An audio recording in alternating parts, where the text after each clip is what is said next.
retroalimentación de la clase anterior. Entonces voy a plantear algunas preguntas de cositas que hemos visto y pues bueno, luego continuamos con el tema de hoy, que es bien interesante porque es terminar de ver estas escuelas de la filosofía helenística, mmm, luego mirar esa filosofía de transición que hay entre la filosofía griega para llegar a la filosofía medieval. ¿Sí? Vamos a mencionar hoy ese proceso eh, para que nosotros podamos entender cuáles son como esos puntos en los que realmente se van a encontrar estas dos formas de pensar. Bueno, entonces comencemos con nuestra retroalimentación. Como estamos haciendo un feedback de, digamos, tipo ejecutivo, pues vamos a mirar acá cuáles han sido esas grandes etapas de la filosofía griega. ¿Quién me las recuerda? ¿Sí? Las grandes etapas de la filosofía griega.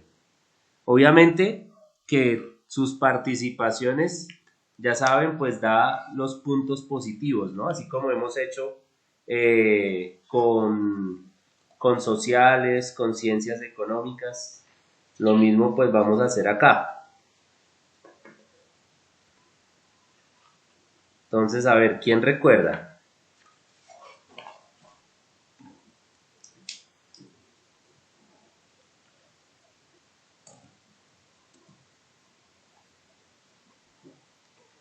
¿Ninguno? No me Profe, asusten. una de esas creo que era la etapa antropológica. La etapa antropológica. La me- Sí, esa etapa antropológica vendría a estar asociada con Sócrates, Platón y Aristóteles. ¿Sí? Profe, ¿y los presocráticos entran ahí? Claro, porque estamos preguntando por las etapas principales. Entonces, claro que sí, esa sería, Laura, la primera etapa. Entonces serían los presocráticos. Claro que sí. Una segunda etapa, que era la que estaba mencionando Sebastián, sería la antropológica.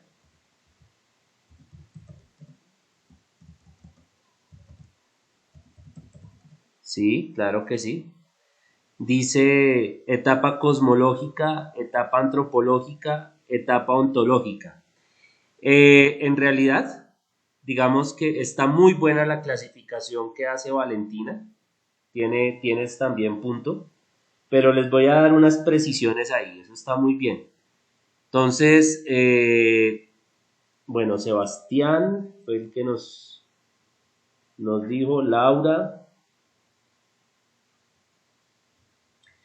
Dentro de la etapa que nos da Valentina, la clasificación que ella nos da está correcto en el sentido en que la base del pensamiento como tal fueron los temas que aquí estás exponiendo. Por ejemplo, los presocráticos, obviamente que sí tuvieron una base cosmológica, claro, ese fue el punto de partida cuando se preguntaron por el arqué de las cosas. En la etapa antropológica tenemos a Sócrates que nos invitaba a conocernos a nosotros mismos y los sofistas que estaban buscando formar al hombre de forma política, formándolo desde el discurso, desde las artes, etcétera, etcétera. Ahí podemos recordar, por ejemplo, a un Protágoras que decía que el hombre es la medida de todas las cosas, de las que son en cuanto que son y de las que no son en cuanto que no son. Claro que sí, está muy claro esa parte antropológica. Y nos hablas de una etapa ontológica que tiene que ver con Platón y con Aristóteles. Claro, hablamos, por ejemplo, de las ideas y en otra clase mencionamos las esencias y las sustancias de Platón. Desde ese punto de vista, perdón, de Aristóteles, desde ese punto de vista están muy bien estructuradas estas etapas, pero otros historiadores dirán que es una etapa antropológica también, la de Platón y Aristóteles, en el sentido en que ellos profundizan en este tema de las virtudes del alma y que obviamente se da una explicación de lo que es nuestra naturaleza humana. Recuerden ustedes que en Platón, pues, nosotros ante todo seríamos almas, ¿no? Almas que venimos transmigrando de cuerpo en cuerpo.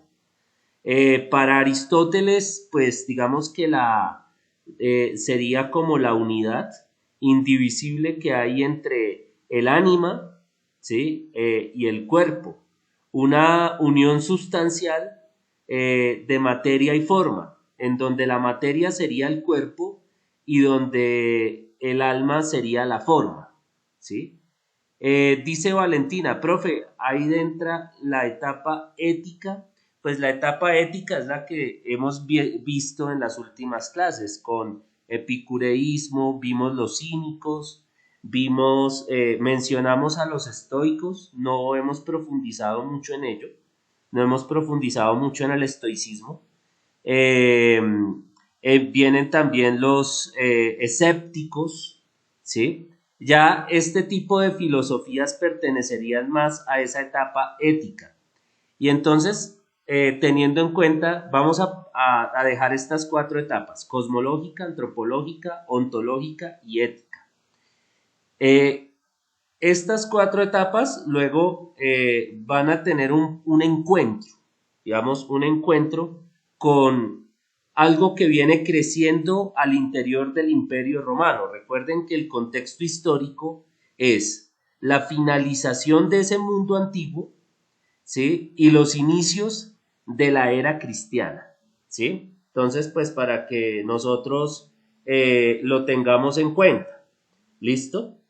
Bueno, muchachos, entonces vamos a empezar a explicar puntualmente ese recorrido, porque pues la verdad es bastante extenso. Vamos a ver quién me responde la siguiente pregunta. ¿Quién me podría recordar el mito de la caverna de Platón? Chicos, se me están yendo, 5 personas tengo aquí en conexión.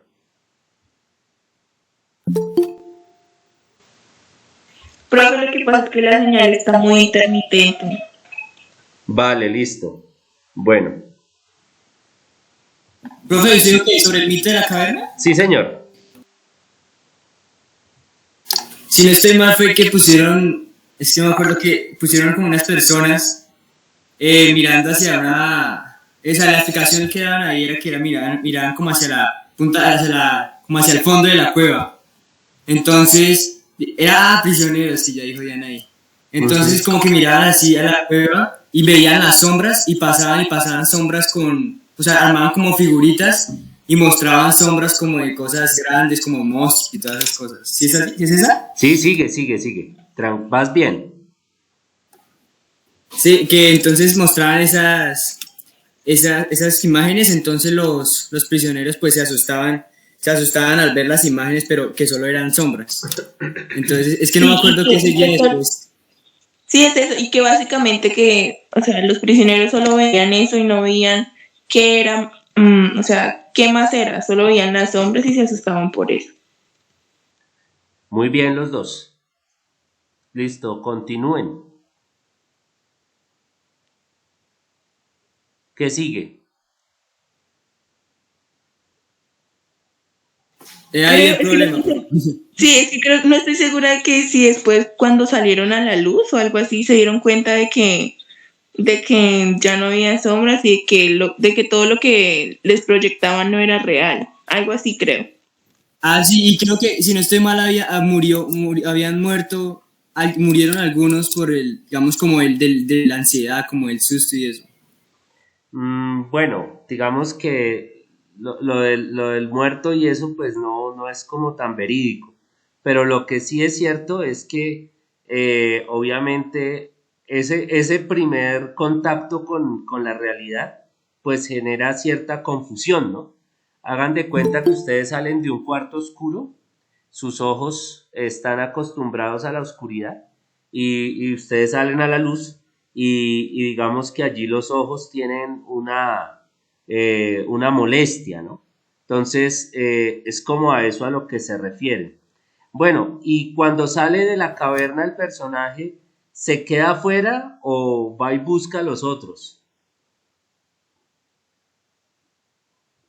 ¿Quién recuerda?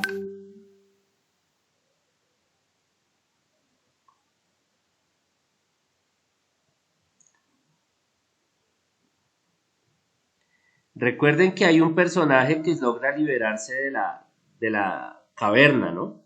Se logra soltar de las cadenas, sale, tiene contacto con el mundo exterior y entonces al darse cuenta que esa no es la realidad, eh, lo que estaban viviendo en la caverna, se regresa y les dice a sus compañeros que, bueno, que es hora de ir y mirar la verdadera realidad.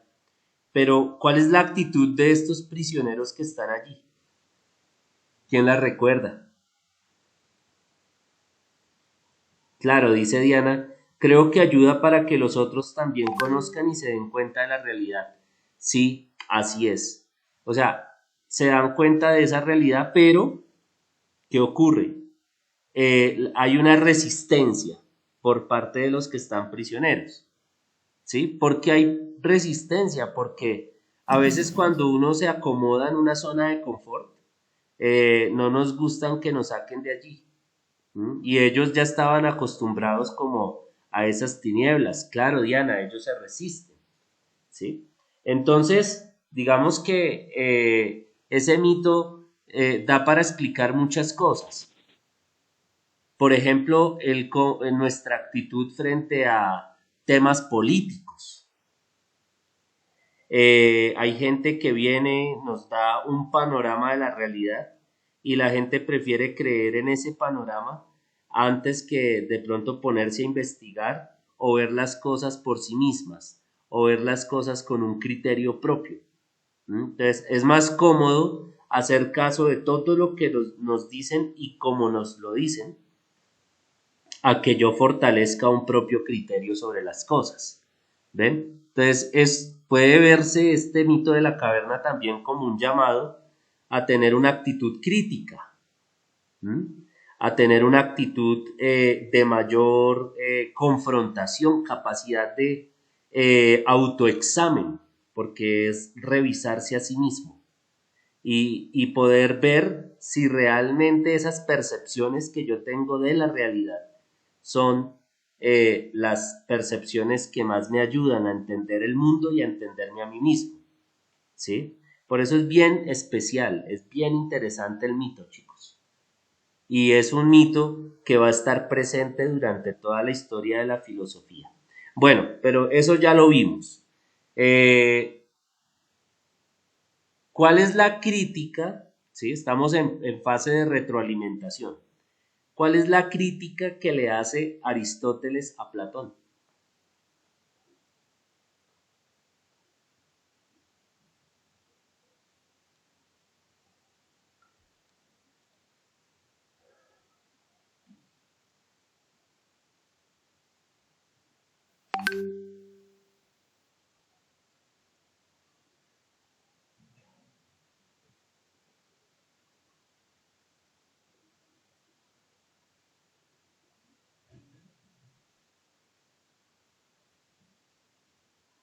Ah, ¿ninguno?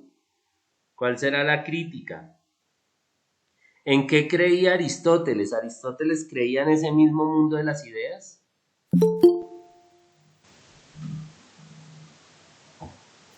Vianey. La teoría esa de las ideas dúplicas sin motivo ¿Me vuelves a sobre el repetir? mundo de las cosas visibles. Ajá. La teoría de las ideas dúplicas sin motivo del mundo de las cosas visibles. Sí, o sea, digamos que el mundo de las ideas es como una réplica perdón, este mundo como tal, el mundo sensible, es una réplica del mundo de las ideas, que ese sería entonces el mundo real, ¿no? Ese mundo de las ideas. Pero muy bien dice aquí Diana, critica Bueno, dice, critica el mundo sensible e inteligible. Bueno, vamos aquí a matizar una cosa. Aristóteles se centra en el mundo sensible, ¿sí? Y Platón en las ideas. Y entonces, la crítica básica de Aristóteles, ¿cuál va a ser? Que digamos que el mundo, exactamente Laura, que el mundo de las ideas necesita de argumentos y fundamentos. Y no era, digamos, ese mundo ideal de Platón no es un mundo comprobable, no es un mundo en donde que se pueda ubicar en alguna parte, ¿sí? Eso es básicamente lo que, digamos, Aristóteles le va a cuestionar a Platón, ¿sí?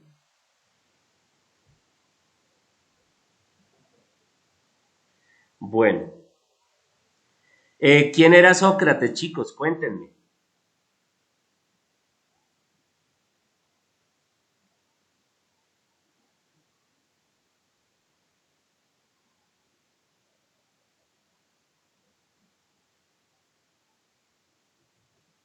¿Qué recuerdan ustedes de Sócrates?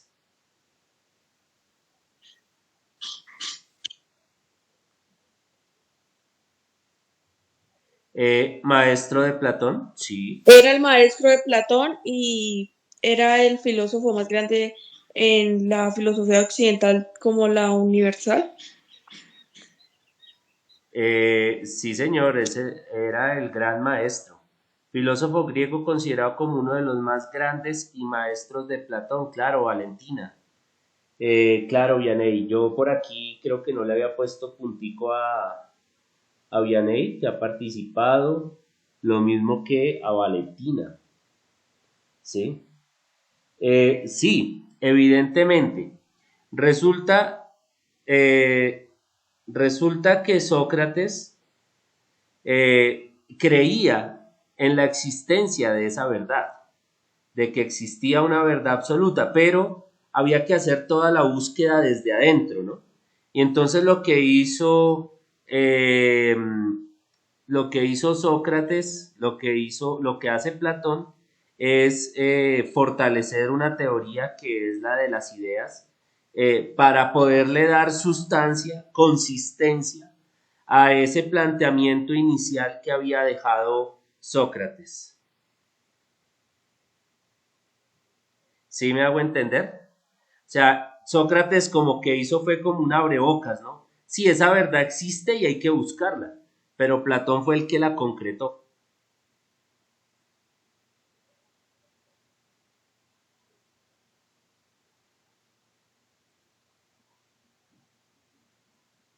Bien, entonces recuerden ustedes una de las frases de Sócrates.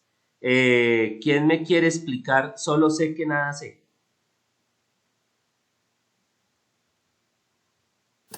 Que digamos, cuando creemos que ya sabemos algo, no lo sabemos todo, necesitamos aprender más de eso. O sea, si creemos que, digamos, un idioma se sabe, no sabemos ese idioma, tenemos que saber más porque hay más allá, o sea, más a fondo de ese idioma.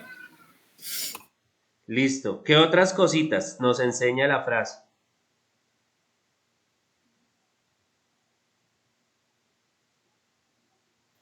¿Cómo es la frase, profe? Qué pena. Solo sé que nada sé, dice Laura que no tiene certeza.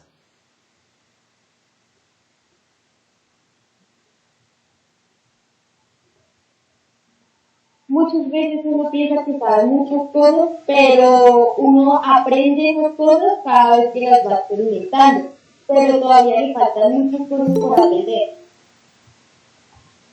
Vale, listo. Muy bien. Entonces, dicen por acá, Sandra Natalia dice, su pensamiento como filósofo, Sócrates destacó por centrar su atención en el terreno de la moral y la ética. Consideraba que el ser humano tiende al bien y todo vicio es producto de la ignorancia. Creía que el bien, el amor, la bondad y la ética partían de definiciones universales. Laura dice, claro, Sócrates, bueno, creo que se refiere a Sócrates, ¿no? No se tiene certeza de nada, claro, porque es que toda esa verdad está por buscarse, ¿sí? No es algo que ya está dado, sino que tú tienes que ir dentro de ti y encontrar esa respuesta. Dice Diana, bueno, dice, complementa Laura, sí, porque el conocimiento es algo que nunca se culmina. Totalmente de acuerdo. Diana, él planteaba que por más que uno crea que tiene en cuanto a su conocimiento es absurdo porque todavía queda mucho por aprender. Hay cosas nuevas y que en sí no hemos encontrado la certeza de todo. Le voy a resumir eso en una palabra, humildad. Humildad. El que se crea que tiene la verdad absoluta, apague y vámonos. Si hay alguien que ya sabe todas las respuestas sobre la existencia como tal, listo. Ya que bajen el telón de esta vaina, que desatornillen las estrellas, que apaguen el sol. No hay más que hacer, ¿sí? En el momento que alguien ya tenga esa verdad absoluta. Entonces, por eso hay que tener esa humildad, ¿no? También denota una postura dispuesta y abierta a aprender y sumar diferentes tipos de conocimiento. Listo, muchachos. Pienso yo que pues ustedes ahí poco a poco van teniendo una adecuada retroalimentación porque pues tenemos que poner los pilares, ¿no? ¿Cuáles son los pilares de la filosofía? Sócrates, Platón, Aristóteles, para el mundo occidental. Entonces, en la Edad Media vamos a estar refiriéndonos a Platón y refiriéndonos a Aristóteles. Entonces, por eso es clave que los tengamos ahí muy presentes. Dice Laura, Sócrates era muy humilde, claro, por supuesto. Digamos que era humilde, pero para otras personas era incómodo, era un poco molesto porque él le preguntaba a la gente cosas como por ejemplo, ¿qué es la belleza? Y entonces alguien le podría decir, no, sí, la belleza es el cuerpo de Sofía Loren, vamos a poner un ejemplo, Sofía Loren, listo. Entonces él decía, entonces la belleza depende exclusivamente de los rasgos físicos, de la forma, de la figura de la persona. Entonces, en ese ir y venir de pregunta y de respuesta y de contrapregunta, ahí es donde está entonces la ironía socrática manifiesta, es lo que a la gente le parece un poco incómodo, ¿sí? O sea, como que ustedes sean cuestionados por mí y que yo siga y siga y siga, entonces puede que llegue un momento en que haya un agotamiento. Pero Sócrates lo hacía con el fin de imitar a alguien que era la mamá. Resulta que la mamá era partera, Jantipa, creo que se llamaba la mamá. Y entonces resulta que esta señora se dedicaba a ayudar a parir niños, a traer niños al mundo. Entonces, él decía que de la misma forma, él lo que se dedicaba era a ayudar a los demás a parir las ideas. Entonces, claro, Laura dice, a nadie le gusta que se les cuestione. Es verdad, ¿sí? No nos gusta que nos cuestione. Quizás es algo incómodo, pero es necesario, es fundamental. Porque si no hay cuestionamientos, no hay avances. Si no hay cuestionamientos, no nos damos cuenta de nuestras oscuridades, de lo que tenemos que trabajar. Digamos, cuando una persona está enamorada de otra y quiere ocultarlo por todas las vías posibles, cuando nos hacen preguntas relacionadas a esa persona que nos llama la atención, entonces podemos incluso llegar a sentirnos incómodos, porque la incomodidad, ¿qué significa? Sentirse descubierto, desvelado. Desvelado quiere decir que no que haya trasnochado, sino que le hayan quitado el velo, le hayan quitado la máscara de lo que realmente está ocultando. Cuando hay peleas de pareja, por ejemplo, digamos que el uno le pregunta al otro, ven, es que estás raro, estás rara, ¿te sientes bien? ¿Te sientes, quieres decirme algo? Y notas que la persona está callada, notas que la persona está como cabizbaja. Entonces, evidentemente tú sabes que algo pasa, pero quieres saber exactamente qué es lo que pasa, porque enterándonos de ello es que podemos entablar un diálogo y saber cuál puede ser como la solución para ese diálogo, ¿sí? Eh, es como una invitación a no dejar nada oculto, ¿no? Y entonces cuando hacemos la pregunta, ¿qué es lo que hacemos? Descubrir, quitar velo, quitarle ese manto a las cosas, ¿sí? Para poder enfrentarnos a ellas y poder tomar decisiones. Por eso es que es incómodo, Laura. Por eso, y todos, por eso es que no nos gusta. Eso se puede aplicar definitivamente a todo tipo de relaciones humanas, ¿sí? Y a todas las situaciones de la vida. Yo por aquí le debo un punto de participación a Sandra, que escribió algo, Sandra Triviño. Voy a ponérselo de una vez antes de que se me pase, ¿sí? Que también vale la participación de forma escrita. Listo, muchachos. Entonces, continuamos con nuestro recorrido. Valentina nos había mencionado esas 4 etapas, ¿no? Cosmológica, antropológica, ontológica y la etapa ética. Y lo que nosotros hemos visto sobre todo ha sido esa parte ética cuando mencionamos, por ejemplo, a Epicuro, ¿sí? ¿Cuál era el fundamento de la filosofía de Epicuro?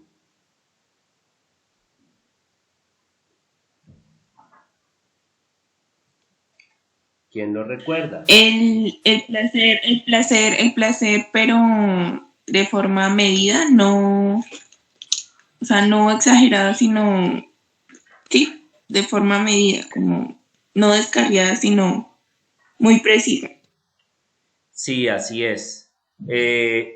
¿Y saben por qué es algo preciso?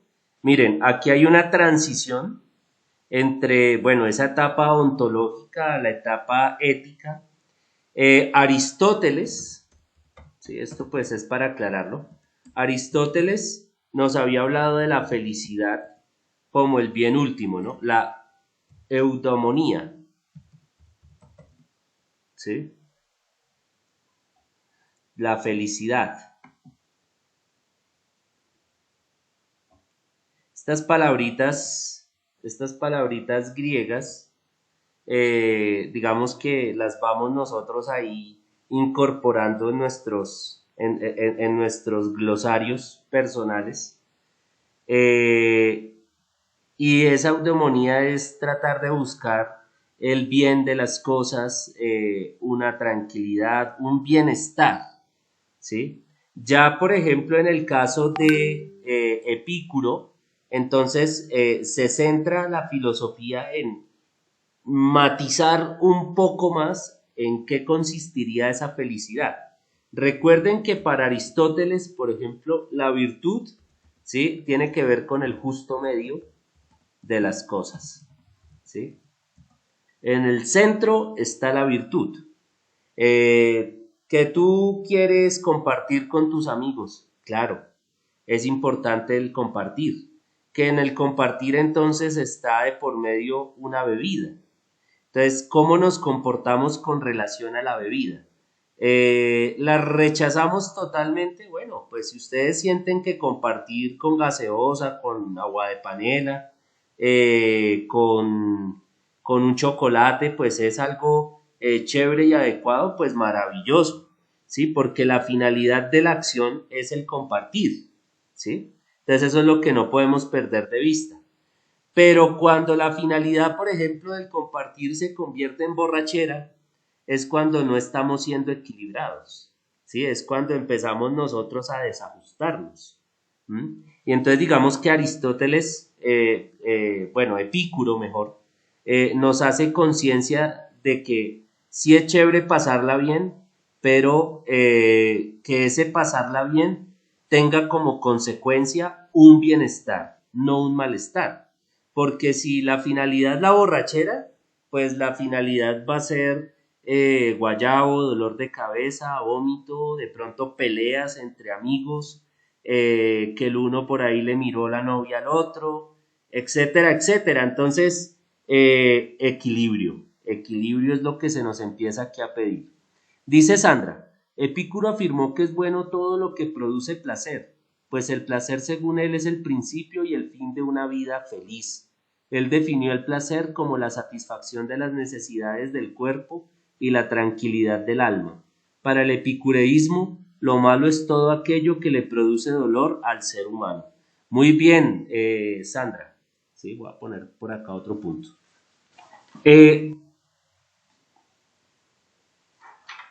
Dice Vianney, fundamentaba el goce racional, lo basa también en la idea individualista de evitar los sufrimientos y de tal manera alcanzar la alegría y la felicidad. Aquí ustedes me están dando, digamos, una muy buena síntesis de lo que es el pensamiento de Epicuro. Recuerden el lugar por excelencia de Epicuro, recuerden el jardín, ¿sí?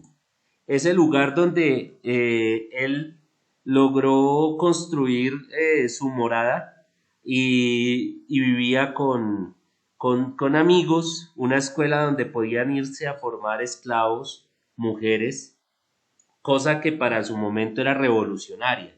De esto hablamos en la clase anterior, si no estoy mal. Entonces, fíjense que Epicuro, ¿qué es lo que hace? Él retoma el planteamiento aristotélico de la felicidad, pero lo lleva, lo conduce a unos consejos más prácticos de cómo vivir en esa felicidad. Y nos va a decir, oiga, sí, el principio de las cosas es el placer, hay que apuntarle al placer, pero ese placer significa equilibrio, no como dirían unos amigos mexicanos, no es desmadre. No, no es desmadre, es una cosa muy consciente, ¿sí? Ahora, fíjense que es tan consciente que Epicuro no se pone con el dilema de que si los dioses me castigan o no me castigan. Él simplemente dice, bueno, yo obedezco a mi naturaleza y esa naturaleza humana tiende a buscar el bienestar. Y buscar el bienestar significa buscar el equilibrio. Entonces hablábamos de, creo que era Laura, que ponía la aponía y la ataraxia en la clase anterior, ¿sí?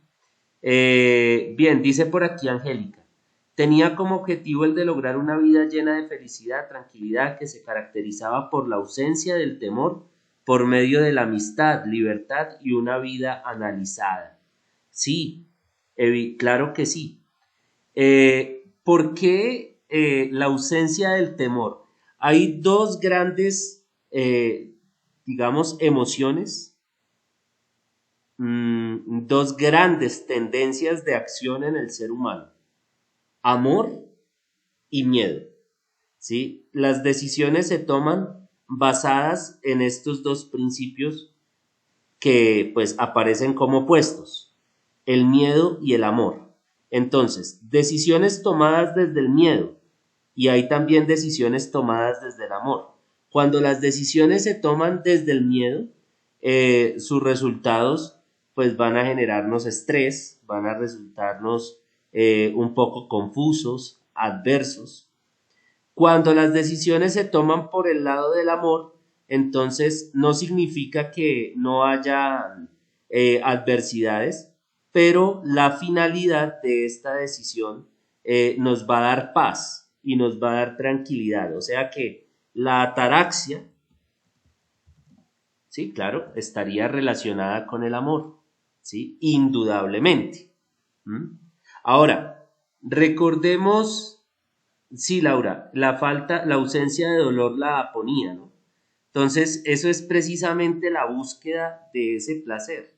Si yo sé que a mí, por ejemplo, voy al médico y el doctor me dice, bueno, Jason, imagínese que usted tiene un colesterol muy alto, póngase a hacer ejercicio, mire ese sobrepeso, por qué no hace deporte, etcétera, etcétera. Entonces yo puedo decir en primer lugar, uy, qué pereza hacer deporte, salir los sábados a trotar, coger las pesas, hacer unas sentadillas, hacer unas abdominales. No, no, no, no, todo eso resulta tedioso.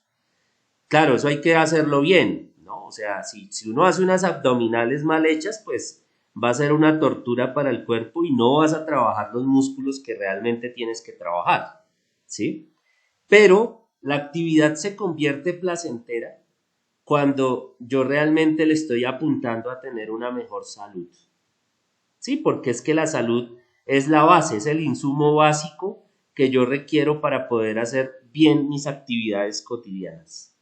Y salud significa salud física, salud emocional, salud espiritual también, ¿sí? Ojo a lo que les estoy diciendo, esto es importantísimo, porque nosotros a veces pensamos que porque no nos duele nada físicamente, entonces estamos perfectamente, y resulta que no, resulta que uno tiene que hacer digamos, un análisis, una introspección, y revisar realmente esas emociones que me hacen daño, ¿sí? ¿Con qué finalidad? Con la finalidad de sanar, ¿sí? Y esa es la búsqueda del placer, y esa es la búsqueda del bienestar, ¿sí? Entonces, fíjense que no se trata de quedarnos solamente en un plano netamente físico, sino que lo podemos trascender un poco más. ¿Qué emociones nos hacen daño? ¿Qué nos produce tristeza? ¿Qué nos produce dolor? ¿Qué nos produce esa incertidumbre?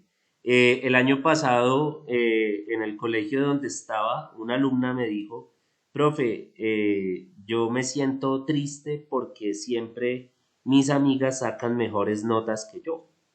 Y entonces la invitación era a que sanáramos eso. Entonces, eh, yo le decía, pon en una balanza, eh, ¿sientes envidia por tus amigas o realmente las quieres? ¿Sí? ¿A ti te preocupa lo que le pueda pasar a ellas? ¿Te sientes bien estando al lado de ellas? ¿Por qué son ¿Por qué son tus amigas? ¿Sí?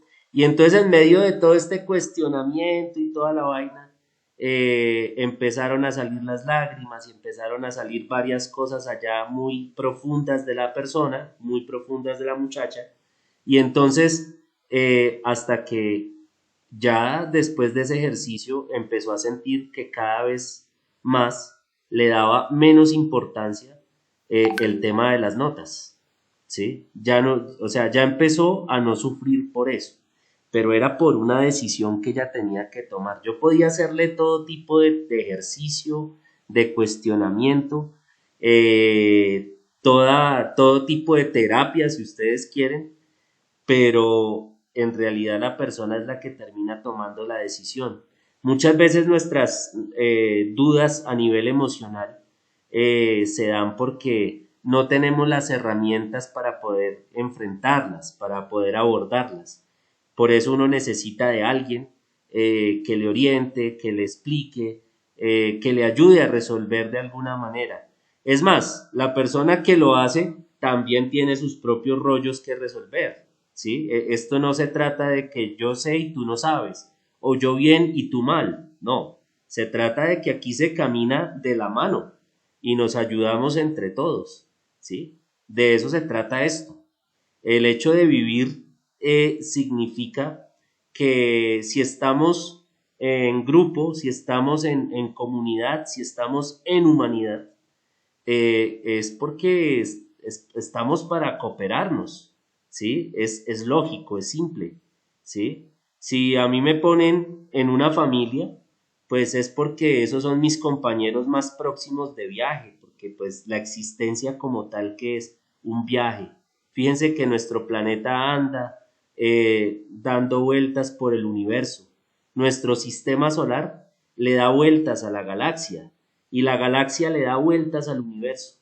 Entonces, ¿qué es vivir? ¿No? Viajar cósmicamente. O sea que realmente nosotros somos ciudadanos de una ciudad determinada, Sasaima, Soacha, Paca, Bogotá. No, nosotros somos ciudadanos del cosmos, ¿sí? Y nosotros aquí estamos haciendo es un viaje. Y las personas que están a nuestro lado, ¿qué son? No, personas que nos van ayudando y personas a las que también nosotros les vamos cooperando. Desinteresadamente, porque es que finalmente todos venimos de la misma fuente y todos vamos para el mismo lugar, ¿sí? Entonces, en realidad esa es una mirada, una deducción que podría hacerse de este tipo de enseñanzas de los filósofos morales, como por ejemplo Epicuro. Ahora, vimos también, o les mencionaba, no recuerdo qué tanto profundizamos, hablamos del estoicismo, ¿sí? Y dentro del estoicismo hay varios personajes que hay que resaltar. Por ejemplo, tenemos a un señor que se llama Epicteto, ¿sí? Epicteto. Y Epicteto nos habla de algo muy importante que es la aceptación. Entonces vamos a hablar un poquito de esto. ¿Qué es eso de la aceptación? ¿Qué significa? Voy a ponerles aquí la pregunta. ¿Qué significa asumir la vida tal como se nos presenta? ¿Sí? ¿Cuál es nuestra actitud ante la adversidad? Es todo un ejercicio, se me fue mal la palabra, es todo un ejercicio terapéutico. Fíjense, es un examen para el alma, realmente. O sea, miremos la filosofía como eso, como un examen para el alma, ¿sí? Y más este tipo de filosofías centradas en el individuo. Ojo, no es, digamos, el individualismo absoluto, donde... Es aceptar, Dime, Vianey, dime. sobre la frase que usted nos ha hecho, es aceptar la realidad con situaciones agradables o desagradables sin intercambiar o combatir aquello que no podemos controlar. Claro, pero mira, Vianey, una cosa, voy a hacer una precisión en lo que tú estás diciendo. Controlar lo que no podemos controlar. Bueno, digamos que el estoicismo como tal nos enseña es que no debemos es afanarnos por cosas que no dependen de nosotros. ¿Sí? Me explico. Eh, Vamos a hacer aquí una suposición. Resulta que Teresita, voy a poner nombres que no estén aquí para no herir susceptibilidades. Teresita tiene novio. Y entonces resulta que Teresita y el novio llevan una relación de unos 2 años. Resulta que el novio de Teresita le gusta mucho tomar, le gusta mucho beber. Y entonces Teresita vive angustiadísima, vive preocupadísima, pegada al techo, afanada, porque el novio toma mucho. ¿De quién depende el hecho de que el novio de Teresita deje de tomar o controle un poco el tema de la bebida? ¿De quién depende? Pues del novio, ¿no? Excelente. De él mismo. De él mismo. Entonces el estoicismo es una invitación a que, hombre, no cargues con cosas que no te corresponden, ¿sí? Si la niña se la pasa estresada constantemente porque el novio toma, entonces, si no puede con ello, Entonces debe tomar una decisión. Es así de simple. ¿Sí? Ay, profe, pero es que si lo quiere, pero es que si hay amor, pero si es que hay que no sé qué. Pues a veces es un poco cuestionante qué tanto amor puede haber cuando hay una tortura cotidiana, cuando tú no sabes manejar eso, cuando tú sufres porque el otro constantemente hace o deshace, ¿sí? Y si no puedes con ello, si es algo que realmente se escapa de tus manos, suelta, deja ir, ¿sí? Es muy importante. Dice por acá Laura, mujeres y hombres, no sean como Teresita. Muy de acuerdo, Laura. Dice Valentina, profe, ante esa pregunta hay que tener una actitud hacia la diversidad. No comprendo. Y una de las principales es el respeto, la tolerancia y el reconocimiento mutuo. Ah, ya, listo. Una actitud ante esa diversidad. Bueno, esa diversidad, claro, todos somos distintos. Creo que es a lo que tú te refieres, Valentina. Todos somos distintos. En ese ser distintos, tenemos la posibilidad de aceptar o no aceptar cosas, ¿sí? Pero eso solamente depende de la libertad personal. Si esto que yo voy a aceptar me trae paz, vamos por buen camino. Si esto que yo voy a aceptar no me trae tanta paz, pero yo siento que lo puedo dialogar, lo puedo manejar, puedo hacer un proceso con esto, puedo aceptarlo y trabajarlo. Y si al final me doy cuenta que definitivamente no fue posible, entonces lo suelto, pero evito el drama, evito la victimización, ¿sí?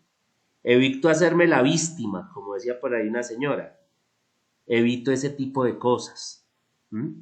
Y evito el lastre. ¿Ustedes saben qué es un lastre? Un lastre es estar cargando con algo muy pesado que es inútil, que no sirve para nada. No me refiero a la persona como tal, me refiero a la situación. Porque en sí nosotros no somos ni borrachos, ni ladrones, ni morbosos, ni asesinos. Son atributos que se le ponen a la personalidad, pero esencialmente nosotros somos mucho más que eso, ¿sí?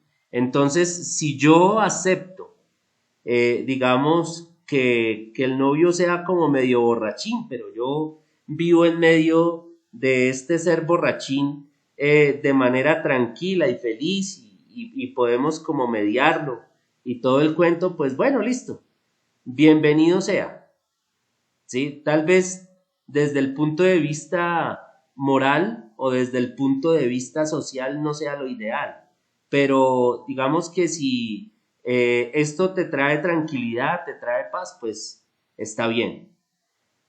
Y si no te trae paz y si no te trae tranquilidad, entonces revisa si estás en el lugar indicado, si de pronto no estás por ahí en la vivienda, ¿no? Recuerden ustedes que uno muy fácilmente llega a la vivienda, ¿no? Al lugar equivocado. Llega uno a un estado de cosas donde uno se sorprende y la vida te sorprende y te dice, oye, por aquí no es, ¿sí? La vida misma se encarga de mostrarte eso. Bien, dice por acá entonces, profesor, uno se enfrenta a situaciones, obstáculos, tenemos como ese pensamiento negativo, pero debemos entender que todo lo que inicia tiene su final y debemos entender que el no sufrir depende de cada uno de nosotros, de alejarnos para no sufrir. No se trata de escapar, ojo porque alejarse no significa huir, porque esa es una confusión en la que nosotros podemos caer.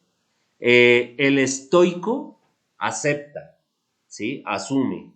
Si yo me metí en una relación tóxica, perdónenme la expresión, no es una expresión como tan cristiana, pero si yo de pronto me metí en una relación tóxica y entonces resulta que estoy en una relación donde la pareja bebe, donde la pareja trasnocha mucho porque se va de desmadre, porque de pronto esa pareja tiene una vida muy desordenada y yo estoy ahí,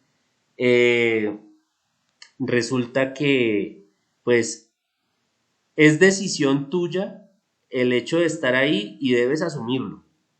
Pero si tú te haces consciente, ojo, consciente, no huir por miedo, huir conscientemente, tener la capacidad de dialogar con la persona, de hacerle ver lo que no me gusta, ¿sí? De hacerle ver a la persona si de pronto se puede vivir mejor. Si no se puede vivir mejor, con esa persona estás en completa libertad para tomar tus decisiones y soltar, ¿sí? Entonces, ojo porque a veces pensamos que amar es puro martirio y no es así tampoco.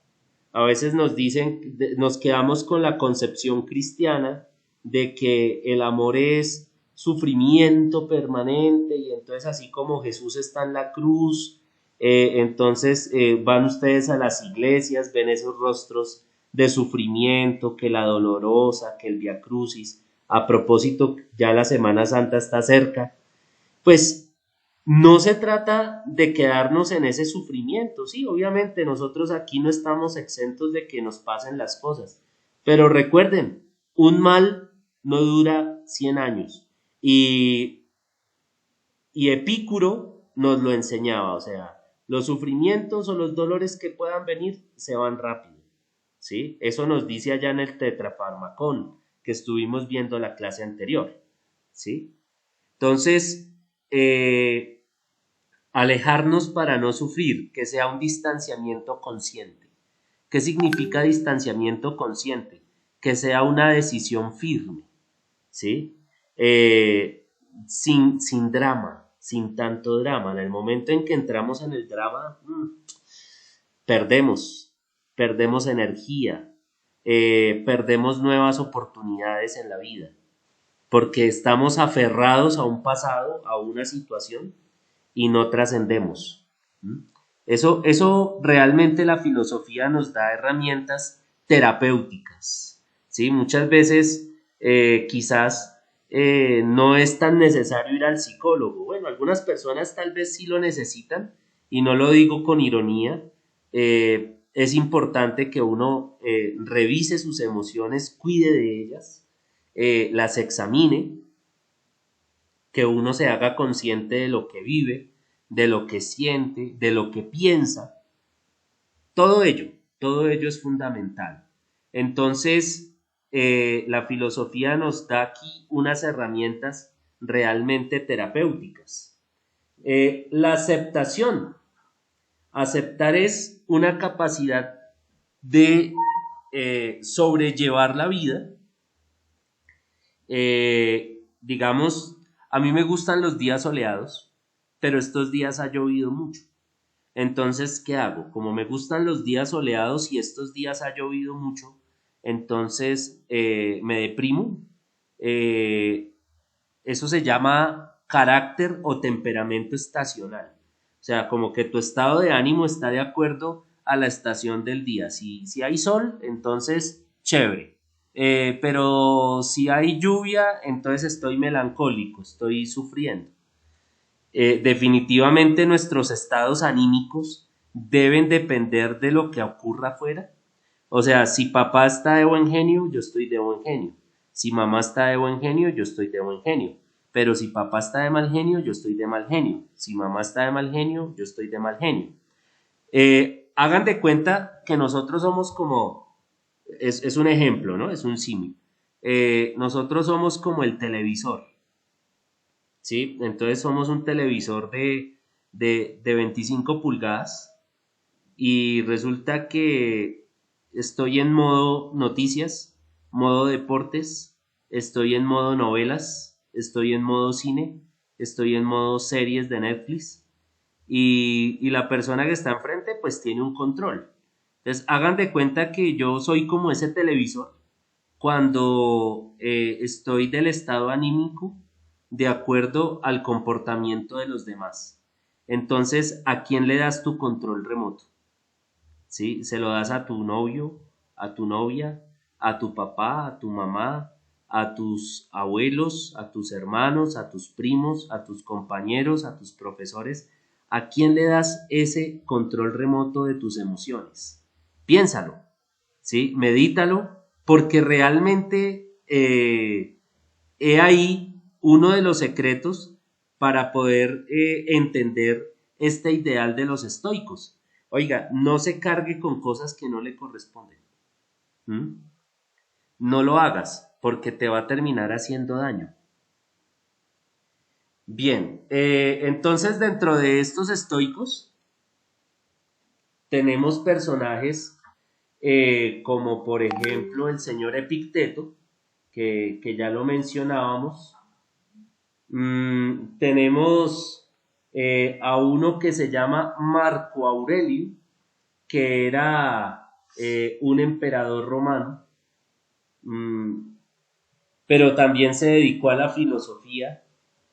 La película del Gladiador, no sé si ustedes la han visto, precisamente pues lo menciona como el padre del emperador Cómodo, y pues allí aparece como un hombre justo que es asesinado por su hijo. De por sí que en el Imperio Romano es muy normal esas historias trágicas, ¿no? Donde el hijo asesina al padre, la esposa envenena al esposo, el hermano mata a la hermana, el papá mata al hijo. O sea, de verdad que son una serie de historias un poco dantescas, ¿no?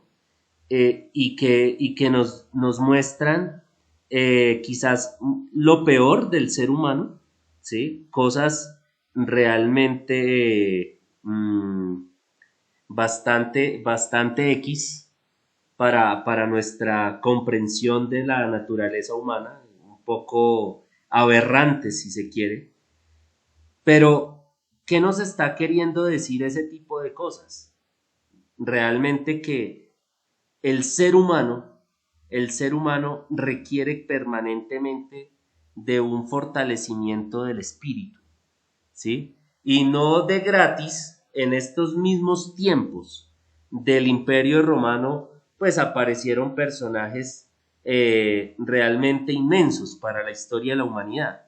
Incluso pues el mismo Jesús de Nazaret, ¿no? O sea, pues digamos, quitándole un poco el contenido religioso, sí es importante pues destacarlo. Bien, dentro de este recorrido, como ustedes se han dado cuenta, es muy largo, y pues toda la filosofía estoica nos, digamos, ocuparía más o menos unas 4 clases, y pues tenemos que avanzar, tenemos que llegar a la Edad Media. Quisiera mencionar algunos aspectos generales de este desarrollo de la filosofía en transición. Estamos en la transición de la Edad Antigua a la Edad Media. ¿En qué siglos históricamente estamos ubicados? Estamos más o menos ubicados en el siglo segundo antes de Cristo al siglo V después de Cristo. O sea, son más o menos 7 siglos de los que nosotros estamos hablando, unos 700 años, desde la aparición de estos filósofos éticos, filósofos morales, hasta llegar a un personaje muy interesante, que es el señor Agustín de Hipona, ¿sí? Del cual hablaremos en la próxima clase. Quisiera mencionarles que la filosofía como tal, la filosofía griega, se va a encontrar con la fe cristiana. Y en ese encuentro van a haber diferentes manifestaciones de pensamiento novedosas para su tiempo. Entonces tenemos, por ejemplo, el gnosticismo. Voy a mencionarlos nomás. Gnosticismo. Los padres de la iglesia hablarían de la patrística. La patrística son como movimientos que comienzan a darse. Y hay uno muy especial que es el neoplatonismo. ¿Sí? Neoplatonismo, o sea, son las ideas de Platón, ya un poco más explicadas, quizás bajo cierta influencia cristiana, ¿sí? Entonces vamos a ir encontrando como estas fusiones. ¿En qué se centra? ¿Cuál va a ser el fundamento de la filosofía medieval? Diálogo entre fe y razón. Eso es lo que nosotros vamos a encontrar allí, ¿sí? Un diálogo profundo entre la fe y la razón. Para terminar la clase de hoy, voy a presentarles un pequeño video, porque digamos que las mujeres dirán, bueno, pero solamente pareciera que la historia la hicieran los hombres, y esta semana fue pues el Día de la Mujer. ¿Dónde está el homenaje a las mujeres? ¿Sí? Pues mujeres grandes también han habido en la historia. Vamos a hablar entonces de Hipatía de Alejandría. Vamos a ver un pequeño video de ella para que nosotros sintamos que realmente el conocimiento, la ciencia, es para todos, ¿sí? Hombres y mujeres sin distinción alguna. Y a través del tiempo, no solamente en el último siglo, sino que también hubo mujeres brillantes a lo largo de la historia. Entonces, voy a compartirles pantalla y ya digamos que con este video empezaríamos a cerrar nuestra clase.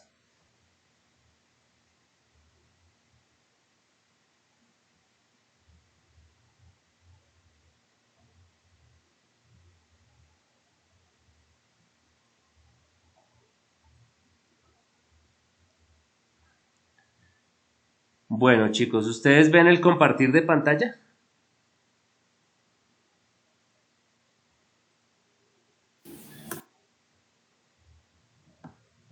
¿Sí? Sí, señor profe. Listo, vale. Rueda entonces. Hipatia de Alejandría fue la primera mujer astrónoma y dedicada a la ciencia con una vida documentada. Nació en el siglo IV en la metrópoli de Alejandría, actual Egipto, y centro cultural antiguo que en ese momento formaba parte del Imperio Romano. Desde pequeña se interesó por el mundo de las ciencias y la astronomía. Era hija y discípula del matemático y astrónomo Teón, figura notable en la época que se dedicaba a transcribir textos y elaborar comentarios. Uno de los más conocidos fue el de Elementos de la Geometría de Euclides, en el que su hija participó.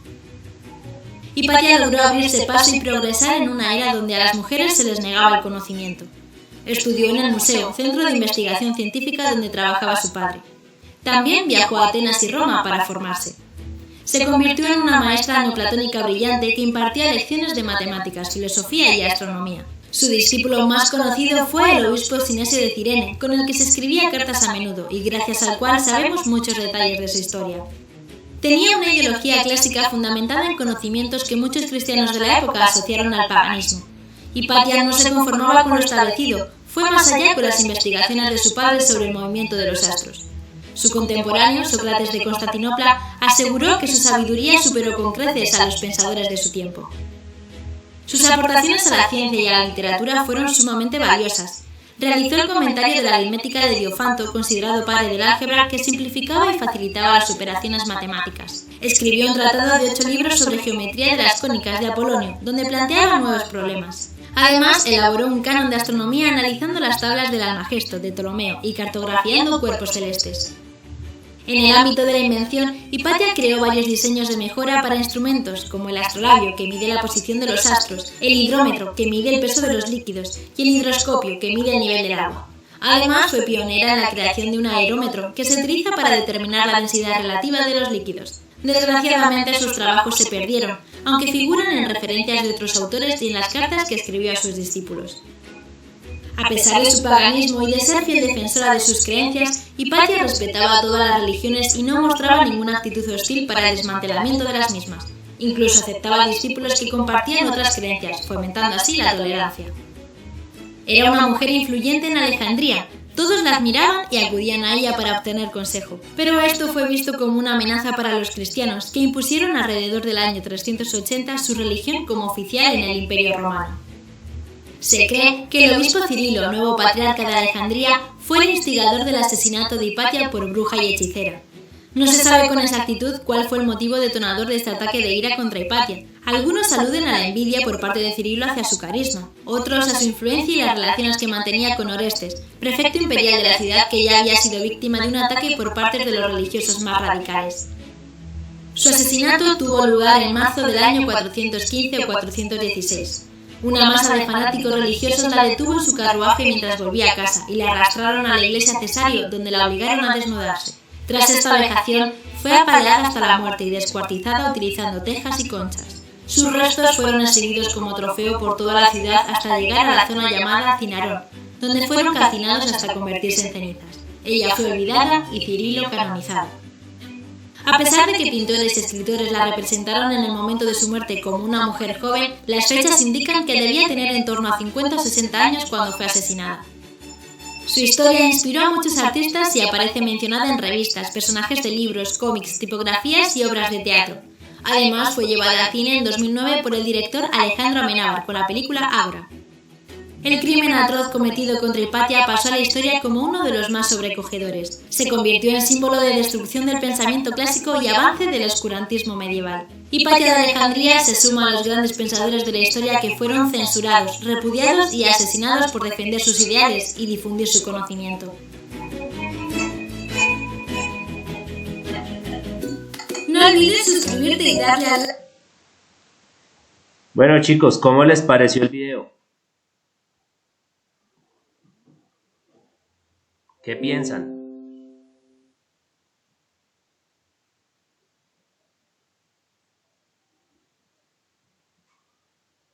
Unas opiniones ya de cierre, muchachos, para irnos.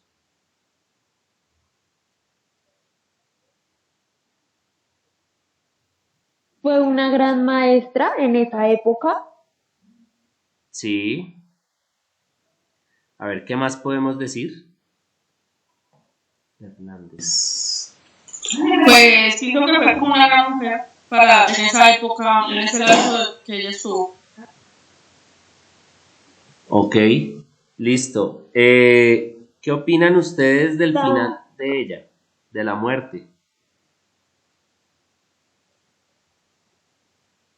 Bueno, dice Diana por acá, muy interesante, profesor, se pone claramente que no solo los hombres tuvieron repercusión, sino que las mujeres también fueron partidarias de la enseñanza y el conocimiento. Claro que sí, Diana.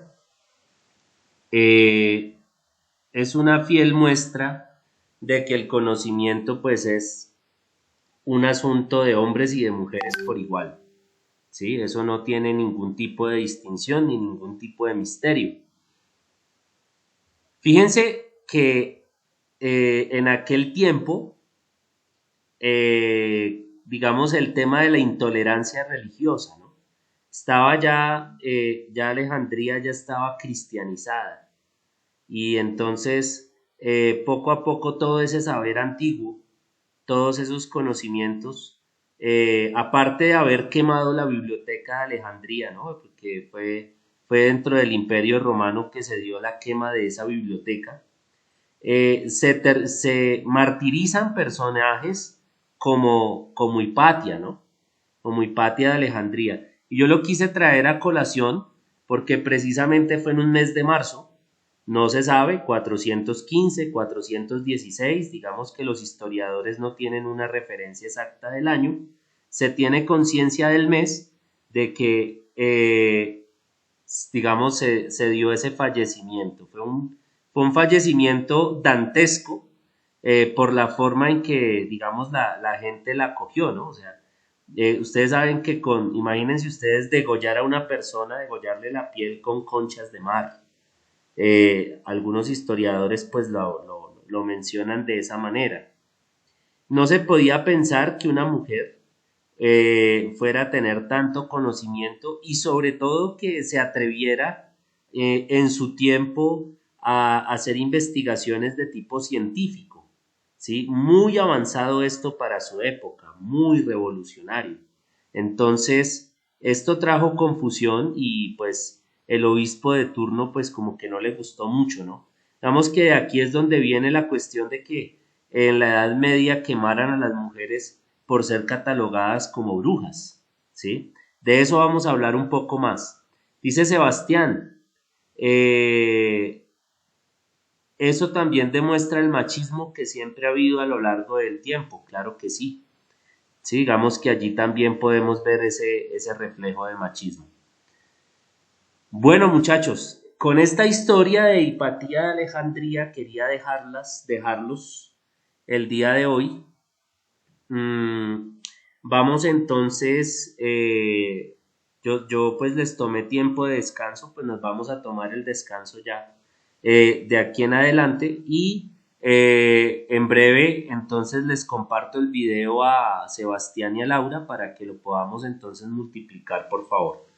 Listo, voy a tomar aquí asistencia. Vino Vianey Parra. Presente, profe. Sebastián Casallas. Presente. Diana. Presente. Angélica Hernández. Presente. Listo. Haider Díaz. Presente. Sandra Triviño. Presente. Y Laura Rojas. ¿Quién me faltaría? Creo que Valentina. Presente, profe. Valentina Pinzón creo que me hizo falta mencionar. Se le fue la señal, profe. Sí, vale, ya la tengo aquí registradita. No sé si faltó alguien por llamar o ya están todos. Bueno, yo les agradezco entonces su asistencia. Sí, ella participó. Y pues entonces vamos a seguir en contacto. Creo que ya esta semana ya no tenemos más clases. Nos vemos hasta la próxima semana, chicos. Entonces, feliz día. Chao, profe. Feliz día. Chao, profe. Chao, profe, que feliz estén día. muy bien. Feliz día. Bueno, chao. Chao, profe, gracias. Chao, chicos. Chao, que estén muy bien. Chao.